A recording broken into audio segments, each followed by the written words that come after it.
Alors, moi, je m'appelle Peter Pozero. Je suis le directeur de la maison de quartier Pasteur à Saint-Ouen. Nous sommes un centre social et nous accueillons les familles dans leur globalité. Je m'appelle Valérie Renaud et je suis directrice d'une école élémentaire du 93 proche de Paris. Je fais partie du conseil d'administration du Papotin. À ce titre, je suis bénévole. Je m'appelle Gisèle Rateau, je suis allemande, j'habite à Courbevoie depuis 40 ans.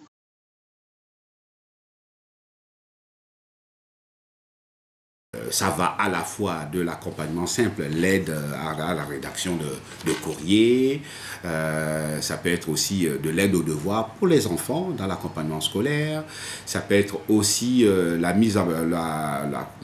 l'animation de certains ateliers. C'est dans ce contexte-là qu'est édité un journal atypique. Quand on arrive à le boucler de ces jeunes adultes autistes. Un groupe composé d'une quinzaine de personnes et on se retrouve une fois par semaine pendant 1h30 et les gens se retrouvent pour parler anglais. Nous n'avons aucune prétention d'enseigner l'anglais, c'est un cercle de gens qui veulent parler anglais.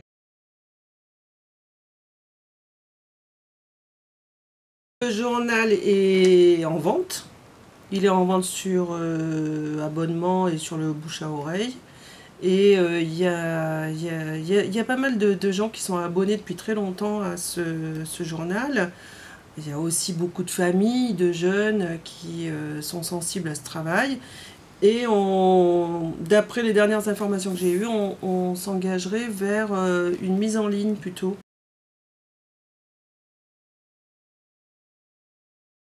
Nous faisons des appels à bénévoles et pour des actions spécifiques. Et en général, quand est-ce qu'ils se rendent compte qu'ils peuvent donner un peu de leur temps, ils répondent à des appels. Ça, c'est une première possibilité. Sinon, eux-mêmes viennent proposer leurs services de façon spontanée.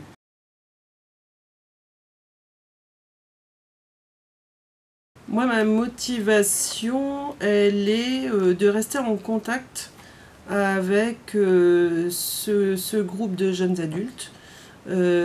Cette formule atypique d'écrire des textes et d'avoir un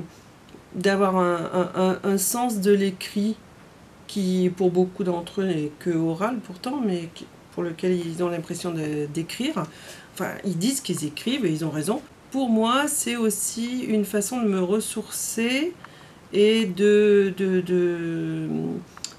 me permettre de me remettre un peu à jour par rapport à mon travail de directrice. Eh bien, quand on a travaillé pendant 40 années ou 44 années, on n'a pas forcément envie de reprendre un travail, mais on veut être utile à la communauté.